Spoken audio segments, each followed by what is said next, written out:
À la recherche de la tradition, une émission de Louis Calaferte avec la participation de Bernard Douéret. Prise de son, Roland Majorel.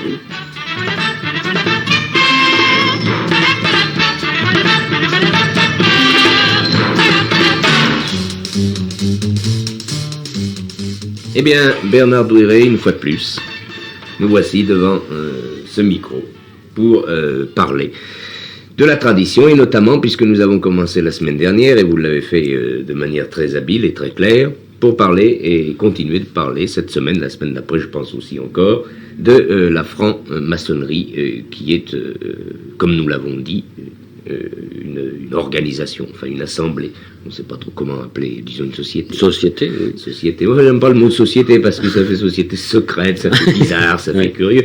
Alors, nous avons la semaine dernière vu en gros ce que pouvait être la franc-maçonnerie, ce qu'elle a été et ce qu'elle est aujourd'hui encore. Alors, cette semaine, comment allons-nous aborder la question? Nous avions esquissé la semaine passée une ou deux questions qui sont effectivement des questions qui se posent presque immédiatement dès qu'on veut étudier la franc-maçonnerie, et presque immédiatement parce que je crois qu'elles ont entraîné avec elles des quantités de préjugés à l'égard de cette institution. Voilà, vous avez le mot. Ouais, disons institution, voilà, si vous voulez. Et ces questions concernent les rapports de la maçonnerie et de l'État, ou bien les rapports de la maçonnerie et de l'Église. Oui. Alors ça, c'est une question, évidemment, ce sont deux questions plutôt qui sont extrêmement vastes. Oui. Pour les étudier complètement, il est certain qu'il faudrait suivre ces doubles rapports à travers les siècles, depuis le 18e jusqu'à nos jours. Oui, disons que ça n'est pas non plus notre objectif, c'est pas en 30 minutes que nous allons à la fois expliquer, solutionner et découvrir tout ce qu'il y a. Certainement pas. Alors donc, nous allons une fois encore faire état de certaines choses et puis c'est tout. Voilà. Alors, il y a un point tout de même sur lequel beaucoup d'études ont été faites, soit par des maçons, soit par des historiens qui ne sont pas du tout maçons, sont les rapports éventuels de la franc-maçonnerie et de la Révolution française. Oui, je pense que là... Alors là, il y a une grosse question. Ouais. Il y a une très grosse question, incontestablement, qui apparaît vite, puisque l'on s'aperçoit que une des devises favorites de la franc-maçonnerie, c'est liberté, égalité, fraternité. Or, aucun doute, liberté, égalité, fraternité, ça date de 1789. Alors... Partant de cette idée, est-ce que les maçons, les frères Trois Points, les enfants de la veuve, les fils de la lumière, pour rappeler toutes les dénominations sous lesquelles on les connaît, quels ont bien pu être éventuellement leur rapport avec cette Révolution française? Alors, je voudrais citer d'abord un petit cas particulier que j'ai étudié un peu moi-même. Il se trouve qu'à la bibliothèque municipale de Lyon, il y a tout un fonds d'archives qui concerne un maçon bien connu qui s'appelle Jean-Baptiste Villermoz, et qui a vécu la Révolution. Il était girondin, et à ce titre, eh bien, il a subi le fameux siège de Lyon, et il a même eu la chance de pouvoir s'exiler très rapidement, contrairement à un de ses frères je veux dire de sang, qui lui a été décapité. Alors, qu'est-ce qu'on voit à ce moment-là? Eh bien, on voit dans les courriers de ce Jean-Baptiste Villermoz, il reçoit des lettres de différents frères qui sont députés. Mais les uns sont députés du tiers-état, et les autres sont députés de la noblesse. Et à ce moment-là, on a bien l'impression qu'ils oublient leurs qualités maçonniques et défendent les uns ce qu'ils pensent être les bonnes opinions pour les uns la noblesse et pour les autres le tiers-état. Voyez.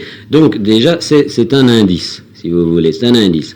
D'ailleurs, au fond, si nous avons dit la semaine dernière que la maçonnerie avait pour base, sinon essentielle, au moins très importante, comme l'on voudra, l'idée de tolérance.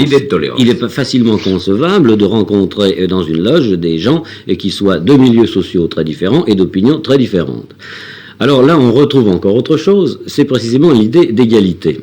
Il semble bien que dans les loges du XVIIIe siècle, que l'on fût duc ou que l'on fût cabaretier, à l'intérieur au moins de la loge, eh bien, il n'y avait que des frères. Et les maîtres, à ce moment-là, pour marquer leur distinction à l'égard des apprentis et des compagnons, se couvraient. Ceci mis en rapport avec le protocole du XVIIe et du XVIIIe siècle est un signe d'égalité et de notoriété. Celui qui porte chapeau, eh bien, c'est qu'il a le droit de le faire, si je puis dire. Donc, la maçonnerie a pu peut-être, alors là, voilà une influence éventuelle, je l'ai bien montré, mais difficile à nombrer, à chiffrer, à évaluer, a pu peut-être contribuer à diffuser l'idée d'égalité, le principe d'égalité. Voyez. Alors voilà une première chose. Mais, comme dit Marius Lepage, il n'y a certainement eu aucun mot d'ordre de la maçonnerie à propos de la Révolution française.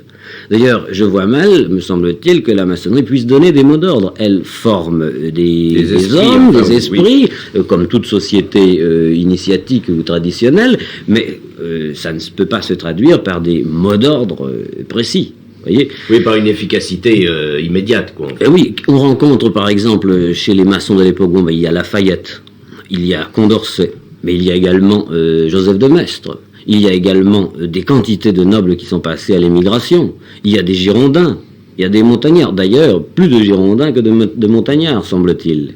Voyez, la maçonnerie paraît plus réformiste, évolutionniste que révolutionnaire, au moins à cette époque-là. Alors, personnellement, premièrement... De toute façon, on ne trouve pas, je vous pose une question que je ne connais pas, on ne trouve pas les noms des grands chefs révolutionnaires, on ne les trouve pas dans la franc-maçonnerie. De toute façon, les Robespierre, les Danton... Robespierre et même Danton... éventuellement un Marat qui était un journaliste. Robespierre, Danton, Marat, je ne crois pas qu'ils aient été maçons. Mirabeau, peut-être. Ah, Mirabeau. Mirabeau. J'ai même relevé, dans un ouvrage que je lisais récemment, un manuscrit de Mirabeau qui a été publié au XIXe siècle. Alors, comme il a été publié tard, certains prétendent qu'il est apocryphe, dans lequel il dit que certains maçons ont pu songer, alors là je cite, à une correction du système présent des gouvernements et législations.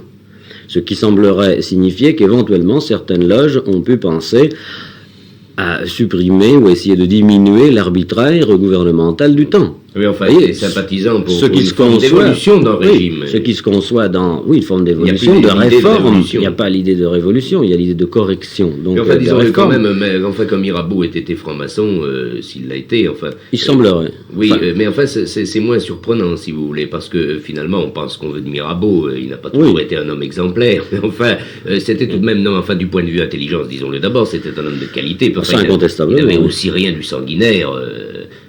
Robespierre ou Marat. C'est très différent. Et puis d'autre part, je dois préciser que ce fragment est réputé apocryphe. Je ne crois pas qu'on puisse dire d'une manière absolue qu'il soit authentiquement de Mirabeau. Oui. Voyez. Donc, pour résumer, moi je ne crois pas que l'on puisse dire qu'il y ait eu une conjuration maçonnique révolutionnaire. On peut simplement dire que certains, par le jeu des circonstances, se sont trouvés à occuper des postes éventuellement importants, mais pas forcément parce qu'ils étaient maçons, tout simplement de par leur qualité d'homme. On peut dire aussi que peut-être, dans le meilleur des cas, la maçonnerie a pu contribuer à développer un idéal qui de toute façon est certainement le sien, c'est un idéal d'égalité, de justice. Toutes ces choses-là sont inhérentes à n'importe quelle société traditionnelle, voyez. Et je ne crois pas que l'on puisse aller beaucoup plus loin que cela. Peut-être pourrait-on poser une question qui peut venir à l'esprit de certains auditeurs. Après la Révolution, enfin après 93 et 94, comment est ressortie de cette période la Révolution? En est-elle sortie grandie ou... La franc-maçonnerie? Oui. Eh bien, il semble qu'il y ait très très peu d'ateliers qui aient pu continuer à fonctionner et à travailler pendant la période révolutionnaire. Ah bon, ben là c'est une des meilleures preuves finalement. Ça a été très très très dur. Parce que si la maçonnerie avait été efficiente dans la Révolution, elle aurait, au contraire, enfin, elle en serait sortie grandie, en importance, tout au Oui, ça bien sûr. Ça, c'est une preuve, je pense, plus irréfutable que n'importe laquelle. Ça, c'est tout à fait exact. Cette institution, au fond, souffre elle-même de la Révolution. Oui. Comme on l'a vu souffrir il y a, au fond, peu de temps dans notre histoire, mais d'ailleurs, nous en reparlerons, nous y reviendrons quand nous aborderons cette période plus proche de la nôtre. Bon, je crois que c'était intéressant, au fond, de situer à peu près. Je vois que vous cherchez Bernard Douéret dans un texte. Oui, je voulais citer justement une citation qui vient d'un grand maître du Grand Orient de France, c'est cité par Naudon dans son petit ouvrage récent sur la franc-maçonnerie, ça daterait de 1960, et où il est dit ceci: les lendemains qui nous attendent ne relèvent d'aucun déterminisme et d'aucune fatalité. Ils ne seront pas les jours voulus par la Providence ou ceux préparés par les soins d'une quelconque magie, voilà qui rétablit les choses. Nos lendemains seront ceux que nous aurons faits si nous savons les prévoir et les préparer. Dans ce travail de prospective, quelques points fixes peuvent et doivent nous guider, jalons permanents de notre œuvre et justification de notre existence. Ce sont le sentiment poussé jusqu'à devenir instinct de la fraternité, le sens civique au stade universel, qui est notre vocation propre, enfin la protection de l'homme et des valeurs qu'il représente avec ce qui le caractérise essentiellement, l'acquiescement à la raison, aux valeurs morales permanentes et à la liberté. Bon, je pense que cette citation est sans ambiguïté aucune. Oui, c'est cela. Au contraire, on sent même qu'elle se garde d'être trop précise, vous voyez, effectivement. de façon, semble-t-il, à préserver l'état d'une libre recherche. Alors ça me paraît tout de même très important à considérer. Et alors, après la Révolution, eh bien, la maçonnerie a eu, semble-t-il, certaines difficultés à reprendre force et vigueur, pour prendre une expression qui est purement maçonnique. Et Napoléon Ier... Sous Bonaparte, oui. Oui, même du temps du consulat, songeait bien à la surveiller d'assez près. La question a été très discutée de savoir si Bonaparte avait été ou non reçu franc-maçon. Certains parlent d'une réception lors de sa campagne d'Égypte. Oui. J'avoue ne pas avoir rencontré d'arguments sérieux, ni d'un côté ni d'un autre. On trouve cette allégation dans divers mémoires. Oui, ça se rend compte. Ce n'est pas impossible. J'avoue que personnellement, dans l'état de ma documentation, je n'ai rien vu qui puisse me permettre de classer la question, de la ranger dans une solution définitive. Bon, enfin, de toute façon, sous son sortie du consulat, une fois que M. Bonaparte est devenu M. il l'a fait surveiller. Oui. Du temps du consulat, il avait mis son frère, et il y avait également Cambacérès. Ah oui, Cambacérès. Et on retrouvera ça chez le petit, comme disait Victor Hugo, chez Napoléon III. Napoléon III qui essaiera alors carrément un coup de force, il voudra imposer comme grand maître de la maçonnerie en France un de ses amis, le maréchal Magnan. Il y aura une très très vive résistance de la part d'un maçon, le frère Viennet, et finalement Napoléon III sera obligé de s'incliner. La maçonnerie refusant de se voir nommer à sa tête quelqu'un qui n'avait pas été choisi par elle, car il y a certainement dans la maçonnerie un principe d'élection, si vous voulez, démocratique. Bon, alors là, revient la question. J'entends déjà d'ailleurs certains auditeurs se dire, voilà la preuve.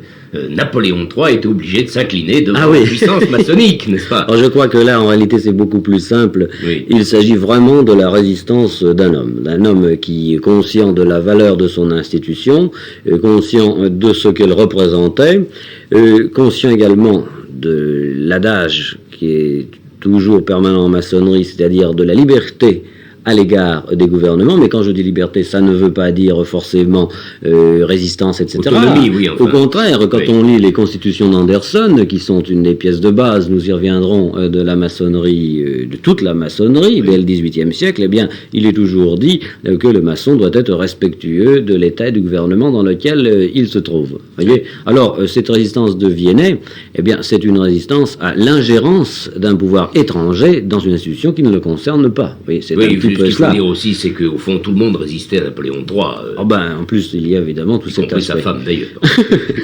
C'est un autre aspect. Enfin, il y a un dernier moment qui a marqué durement la franc-maçonnerie, et ça, il faut le dire, et d'autant plus que ça n'est pas très vieux, c'est pendant la dernière guerre. Hélas. Incontestablement, les maçons ont beaucoup souffert du gouvernement de Vichy et de l'occupation allemande, puisqu'ils étaient pratiquement assimilés aux juifs, en ce sens qu'on leur a imposé le statut des juifs, tous ceux qui étaient fonctionnaires perdant leurs emplois, etc. Et puis, fouilles dans leurs archives, fouilles au domicile personnel de ceux dont on pensait, à tort ou à raison d'ailleurs, qu'ils avaient des responsabilités, etc., etc. Il s'était constitué d'ailleurs à l'époque, le gouvernement avait constitué un service des sociétés secrètes qui était dirigé par Bernard Failly et qui a publié d'ailleurs des ouvrages qui pour l'historien sont évidemment intéressants. Je ne sais pas dans quelle mesure... Ils sont quelquefois cocasses aussi. Bien le dire. Ces documents, oui, parce qu'on a l'impression qu'il n'y connaissait pas grand-chose et qu'il interprète parfois un peu de travers, parfois de fabrication. D'ailleurs, je me demande dans quelle mesure les loges ont attendu de se laisser prendre au piège et ont bien dû sentir tout de même le vent venir. Peut-être quand même, puisque là nous touchons vraiment à une époque qui est la nôtre. Oui. À cette époque assez terrible, assez tragique. Et on peut se poser, enfin le public peut se poser la question, je me la suis moi-même posée d'ailleurs, les juifs, si vous voulez, c'est absolument intolérable, et tout est intolérable quand il s'agit de mesures policières, mais si vous voulez, nous savons pourquoi. En ce sens que on a répété et dit la race, l'idée de race, idée absolument indéfendable, mais c'était le motif, n'est-ce pas, qui était le motif. Mais les francs-maçons, pourquoi? Ça, alors persécution, pourquoi, vous comprenez? Je pense la peur que de l'État, la peur de tout ce qui est société secrète, la peur aussi de tout ce qui est tolérance. La peur de ce qui est tolérance. La maçonnerie défend toujours un esprit de liberté qui est automatiquement contraire à tout type de gouvernement dictatorial. D'ailleurs, à l'heure actuelle, la maçonnerie est interdite dans tous les pays, disons, de régime fort. Hein. Oui. Ce terme est un euphémisme éventuellement. Vous voyez ? Et en France, elle a été rétablie et réautorisée par le général de Gaulle au moment où il était chef du gouvernement provisoire en 1943, sur une intervention je crois, de Duménil de Gramont, qui à ce moment-là devait être le grand maître de la Grande Loge de France. Et la maçonnerie, par conséquent, à l'heure actuelle, semble, tout au moins en France, vivre... je ne sais pas si elle vit des jours heureux, mais enfin, elle vit normalement. Des jours paisibles. Des jours paisibles, tout au moins, je pense. Enfin, là, je crois qu'il faut insister quand même parce que on a pu croire une fois encore, et ça, je reviens à ma vieille idée, moi, de tolérance, parce que je pense que si tolérance il y avait, finalement, le monde entier vivrait en paix, et toujours et tout le temps, et il n'y aurait plus jamais de ces histoires abominables, n'est-ce pas, comme nous voyons encore se dérouler actuellement. Alors, je pense qu'il faut tout de même insister en disant que finalement, si la franc-maçonnerie a été persécutée à une certaine époque, qui est celle des années terribles de 40 à 45, c'est que finalement, elle s'opposait par son esprit à un autre esprit qui est l'esprit, enfin, qui peut être l'esprit du mal, si vous voulez, mais enfin qui est surtout l'esprit des gouvernements, l'esprit de contrainte, d'arbitraire et au fond le diktat d'un seul homme. C'est ça. Ça, c'est évidemment quelque chose avec qui est inconcevable et totalement opposé à ce que l'on ressent de l'idéal des maçons, ça, incontestablement. Et alors, il y a un deuxième point aussi où il y a eu des frictions, et d'ailleurs qui paraissent toujours exister, c'est ce qui concerne les rapports de la franc-maçonnerie et de l'Église. Oui. Alors là, c'est extrêmement, c'est même assez curieux à certains égards. Parce que au début, c'est-à-dire, disons au XVIIIe siècle, avant la Révolution, aucun problème. Il y a même de nombreux ecclésiastiques dans les loges. Il y a des loges qui ont leur chapelain en titre. Et puis enfin, les maçons participent régulièrement, par exemple à l'occasion de leur fête des deux Saint-Jean, Saint-Jean d'hiver, Saint-Jean d'été, participent à ce moment-là à des services religieux. Donc vraiment, on ne voit pas de problème entre la franc-maçonnerie et l'Église. Or, brusquement, dans ce beau ciel clair, éclatera un orage. C'est le 4 mai 1738, la publication d'une bulle du pape Clément XII, la fameuse bulle In Eminenti. Et cette bulle promulgue l'excommunication des maçons. Alors... Oui, où est l'explication ? Où est l'explication ? Eh bien, il semble qu'il y en ait deux. Il y en a une qui concerne, et là la papauté vraiment n'a pas eu besoin de faire un gros effort d'imagination, parce qu'on a eu déjà bien souvent l'occasion de signaler cela, c'est ce qui concerne le fameux secret, le fameux serment. Et la traduction dit ceci: car si les francs-maçons ne faisaient point le mal, ils n'auraient pas cette haine de la lumière. Autrement dit, ils se cachent, donc quelle diablerie font-ils ? Ça, c'est un réflexe qu'on éveille facilement, hein. Nous l'avons déjà remarqué. Mais il semble également qu'il y ait autre chose, car dans la même bulle, il est dit... nous les condamnons, etc., et pour d'autres motifs justes et raisonnables de nous connus. Autrement dit, voilà la papauté qui est elle aussi assez secrète. Oui, bon, libre à elle, moi je veux bien, hein, de toute façon.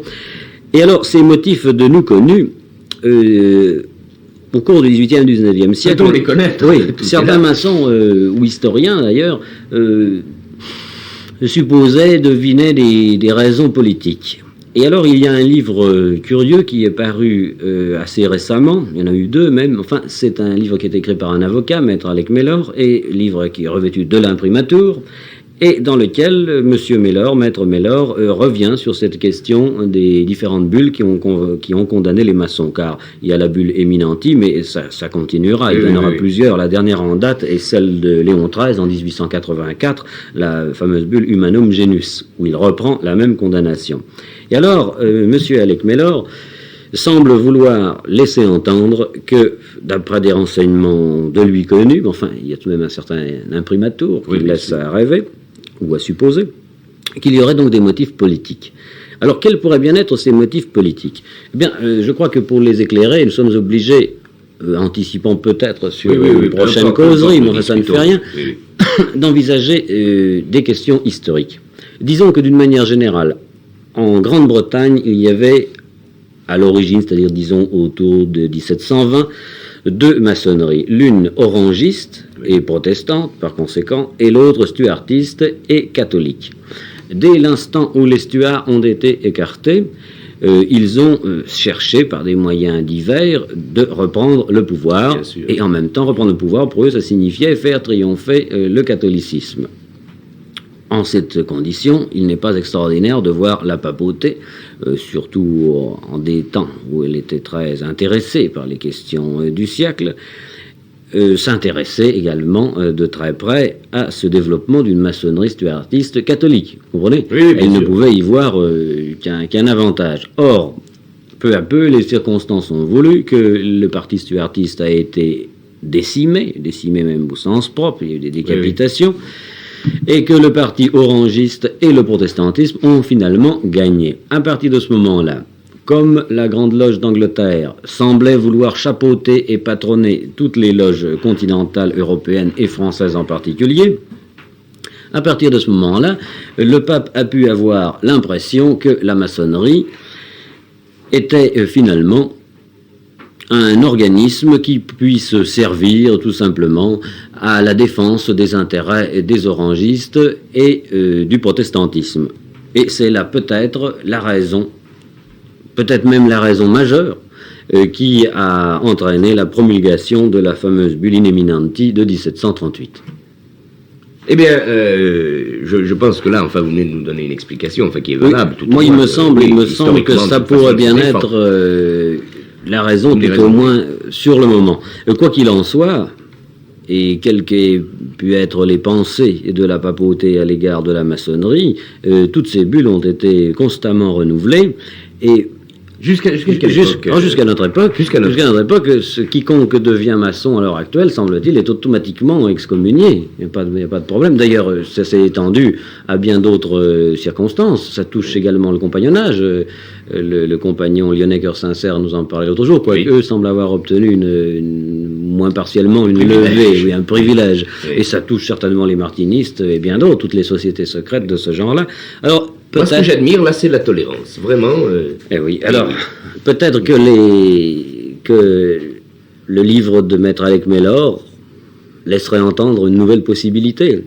Enfin, moi, je l'ai lu. Il semble qu'il se montre tendre vis-à-vis de tel ou tel type de maçonnerie, pas forcément catholique, mais au moins déiste, au moins croyante, comme la maçonnerie anglaise, qui n'est pas méchante et qui lui paraît philanthropique, comme tel ou tel rite français, mais pas tel autre qui se montrait, semble-t-il, très laïque. Mais peut-être se montrait-il uniquement laïque par esprit de tolérance, justement. Alors, il y a une autre chose qui est amusante à signaler, qui peut flatter l'esprit d'indépendance et de gallicanisme du français, c'est que la fameuse bulle de 1738 n'a pas du tout été appliquée en France immédiatement, tout simplement parce que le Parlement ne l'a pas enregistrée, et suivant le vieil adage, eh bien, tout décret non enregistré n'a pas de valeur efficace.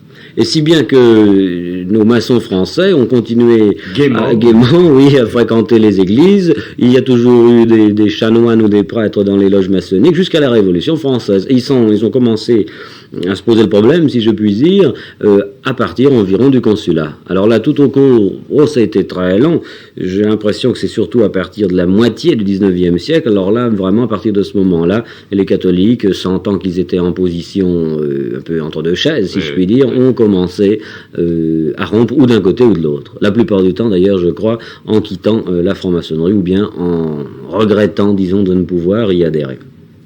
Bon, eh bien, je crois que nous avons pas mal abordé cette question. Je vous en remercie, Bernard Douéret. Nous l'avons abordé dans la mesure du possible, d'ailleurs. Et nous donnons maintenant, évidemment, puisque notre émission est terminée, nous donnons rendez-vous lundi prochain à tous nos auditeurs et nous disons que nous continuerons sur ce sujet qui est évidemment intéressant, de la franc-maçonnerie. Alors, je dis bonsoir, en votre nom et au mien, Bernard Douéret. Bonsoir à nos auditeurs. Et rendez-vous, bien entendu, sur les antennes lundi prochain.